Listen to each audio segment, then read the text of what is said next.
Ibu semuanya, bagaimana kabarnya hari ini? Semoga semua dalam keadaan sehat ya dan tetap semangat. Nah anak-anak, kembali lagi bersama Ibu hari ini ya, hari Jumat tanggal 16 April 2021 dalam pelajaran PJOK di subtema pelajaran 2. Nah, materi kita hari ini adalah penyakit tidak menular.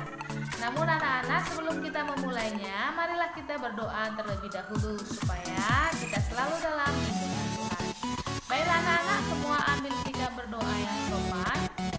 Baik, mari kita bersatu di dalam doa. Dalam nama Bapa dan Putra dan Roh Kudus. Amin.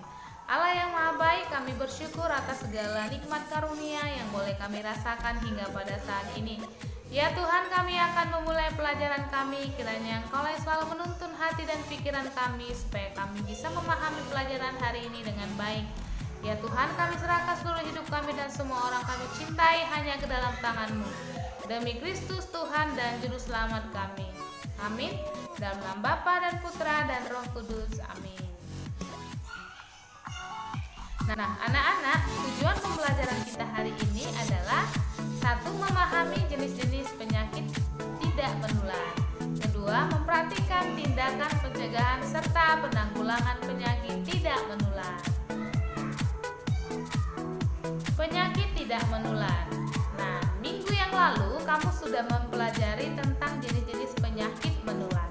Nah, untuk kali ini materi yang dibahas adalah tentang jenis-jenis penyakit tidak menular.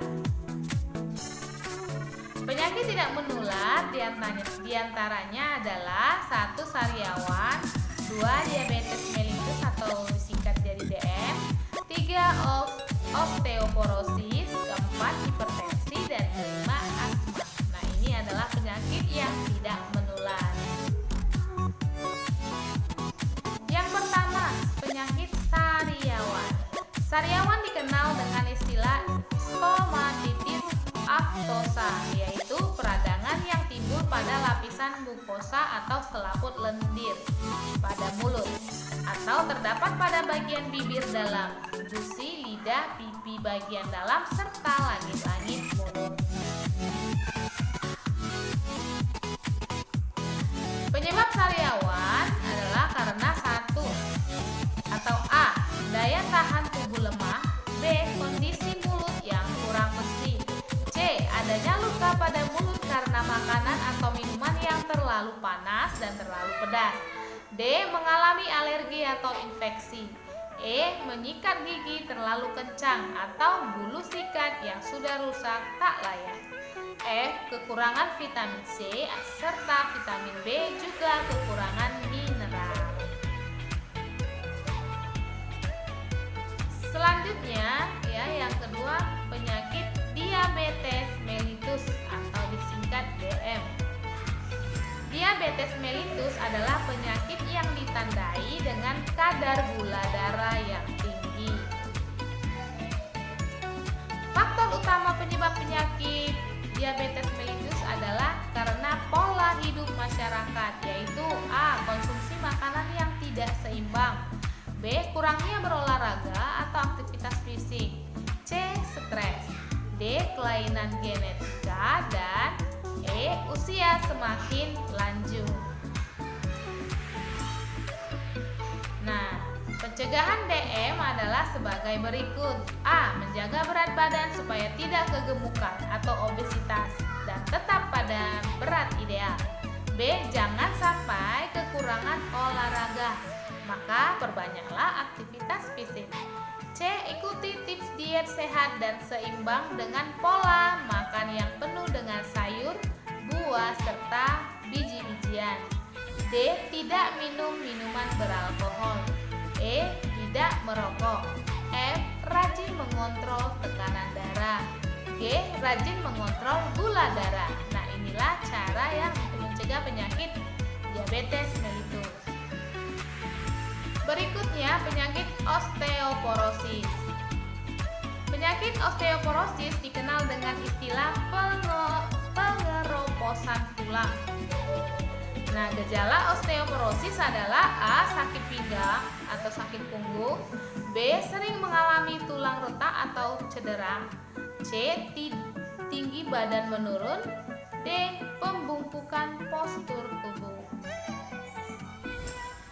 Nah, anak-anak, adapun cara mencegah penyakit osteoporosis adalah sebagai berikut. A. Jangan melakukan diet secara berlebihan karena tubuh akan kehilangan nutrisi penting seperti kalsium. B. Berolahraga secara teratur akan membantu menjaga kesehatan tulang. C. Mengkonsumsi makanan yang banyak mengandung kalsium ataupun suplemen kalsium. D. Memenuhi kebutuhan vitamin D melalui pola makan. Nah, penyakit selanjutnya adalah hipertensi. Hipertensi sering disebut juga dengan darah tinggi. Adalah penyakit yang banyak dialami oleh sebagian orang, terutama pada orang-orang yang lansia atau lanjut usia. Nah, gejala-gejala hipertensi adalah sebagai berikut. A. Biasanya orang yang menderita hipertensi akan mengalami sakit kepala, pusing yang sering dirasakan akibat tekanan darahnya naik melebihi batas normal. B. Wajah akan menjadi kemerahan. C. Pada sebagian orang yang akan mengalami detak jantung yang berdebar-debar. D. Orang yang mengalami darah tinggi akan mengalami detak jantung yang berdebar-debar.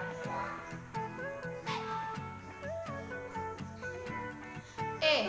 Orang yang mengalami darah tinggi akan mengalami gejala hipertensi seperti pandangan mata menjadi kabur atau menjadi tidak jelas. F. Sering mudah kelelahan saat melakukan berbagai aktivitas. G. Sering terjadi pendarahan di hidung atau mimisan. H. Gejala hipertensi yang parah bisa menyebabkan seseorang mengalami vertigo. I. Orang yang mempunyai darah tinggi biasanya akan sensitif dan mudah marah terhadap hal-hal yang tidak dia sukai. Nah, penyebab hipertensi adalah A. Faktor usia. B. Keturunan. C. Jenis kelamin. D. Kurang berolahraga. E. Pola makan yang tidak teratur. F. Minuman yang beralkohol. Inilah penyebab hipertensi ya. Nah, selanjutnya penyakit asma. Penyebab penyakit asma adalah A. Faktor debu. B. Makanan atau minuman dingin. C. Alergi makanan. Cara mencegah penyakit asma yaitu A. Lakukanlah olahraga ringan secara rutin dan jauhi jenis olahraga berat. B. Minum teh herbal secara rutin. C. Jauhi asap rokok, makanan penyebab alergi, debu dan juga alergen lainnya. D. Jauhi depresi dan stres. E. Hindari tempat dengan udara dingin.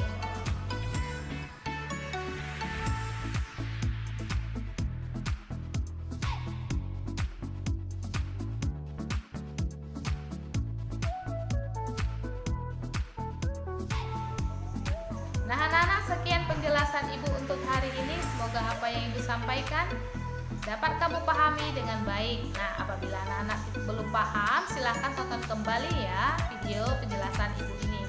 Nah, anak-anak, mari kita akhiri pelajaran ini dengan tanda salib dalam nama Bapa dan Putra dan Roh Kudus. Amin. Baiklah, selamat belajar, selamat beraktivitas, dan tetap semangat dan selalu jaga kesehatan. Baik anak-anak, sampai jumpa di pertemuan berikutnya.